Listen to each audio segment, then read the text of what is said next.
ever considered a scenario where a candidate walks into parliament without a single vote actually being cast for them. Hmm.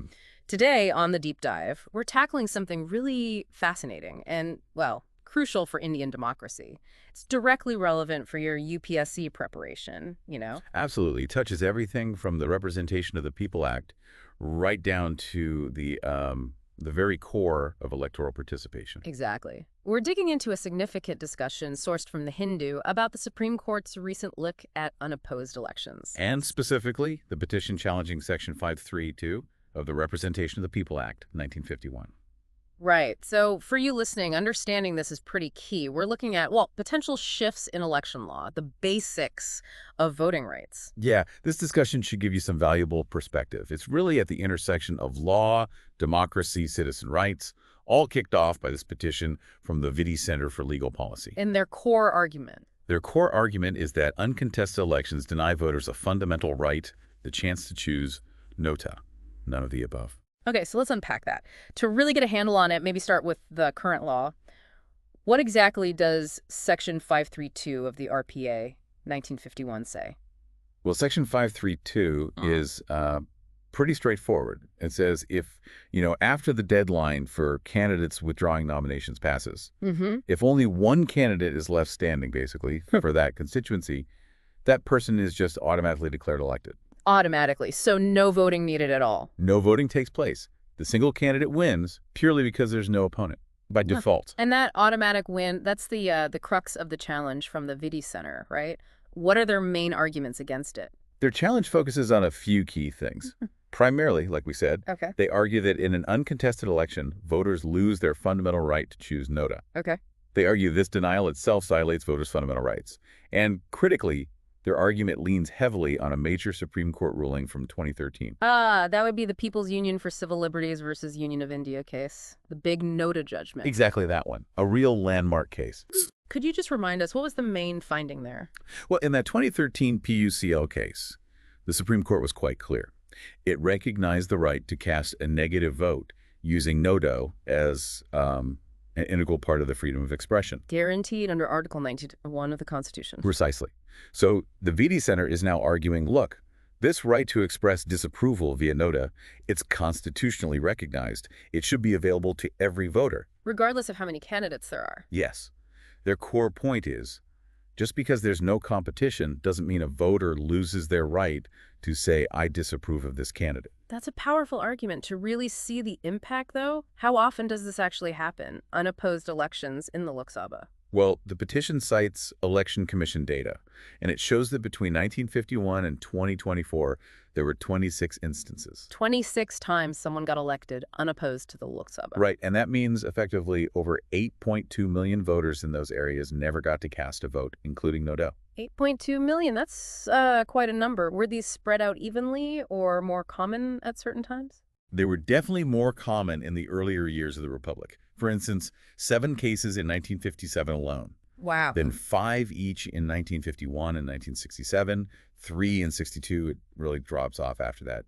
2 in 77, 1 each in 71, 80, 89. And then a gap until the most recent one in 2024. Right, the Surat election this year. What happened there exactly? Yes, in Surat, the BJP candidate, Mukesh Kumar Dalal, was declared winner, unopposed. This happened after all the other candidates either withdrew or had their nominations invalidated during scrutiny. So a very recent example bringing this whole issue back into the spotlight. Absolutely. It gives the discussion a real sense of urgency. And it's worth adding, the petition also mentions that uncontested elections are apparently even more frequent in state assembly elections, though getting solid nationwide data for that is harder.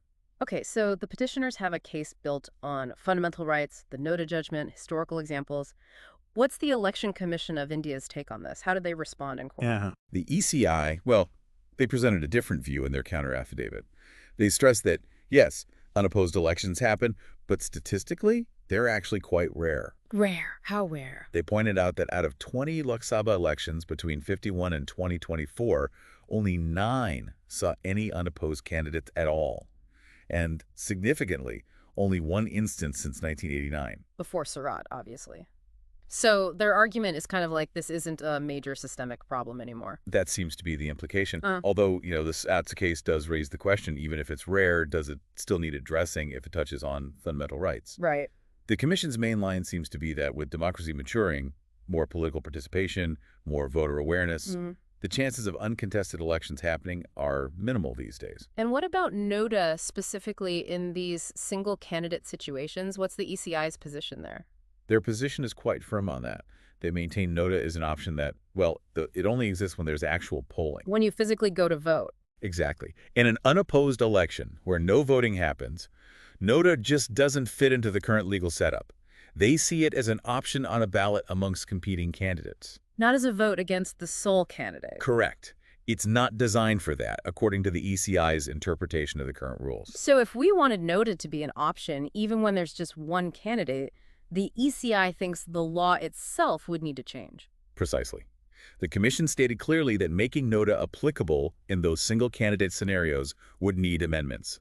Legislative changes to the RPA, 1951, and the Conduct of Elections Rules, 1961. Okay, which brings us to the Supreme Court. They've been hearing these arguments. What did the court actually say or suggest? This is where it gets really interesting, I think. The Supreme Court didn't just listen.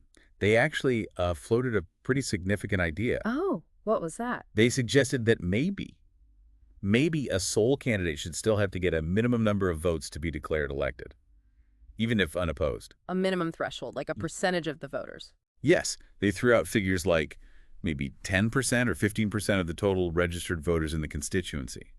The idea being you need some positive affirmation, not just a win because nobody else ran. Wow, okay. That's a big departure from the current automatic declaration, isn't it? What was the reasoning behind that suggestion? The court basically linked it back to core democratic principles.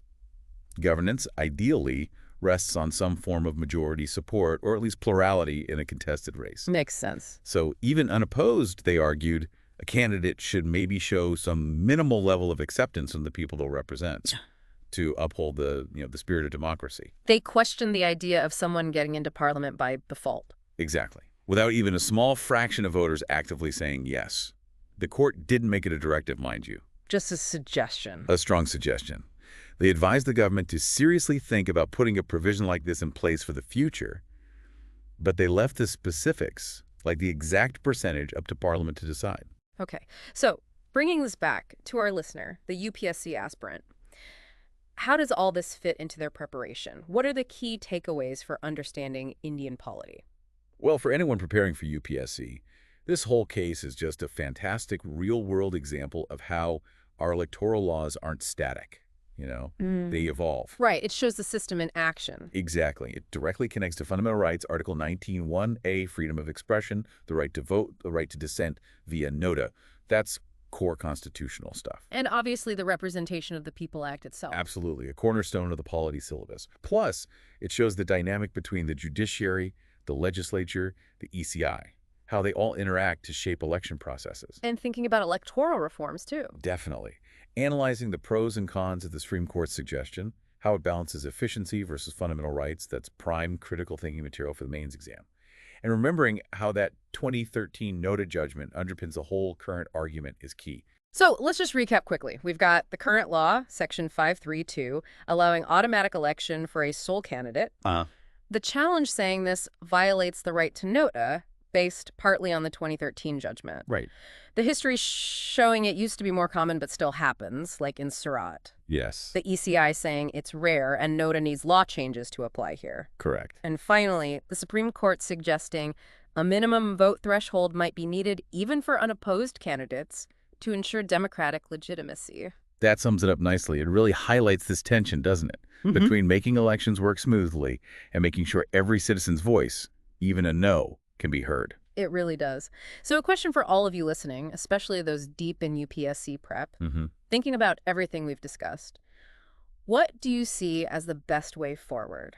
How do we balance electoral efficiency with that fundamental right to express your choice, even if it's disapproval? Yeah, mull that over. Consider what the Supreme Court's suggestion might mean for the nature of elections if it were implemented. understanding these kinds of debates, the legal nuances, it's absolutely vital for your preparation.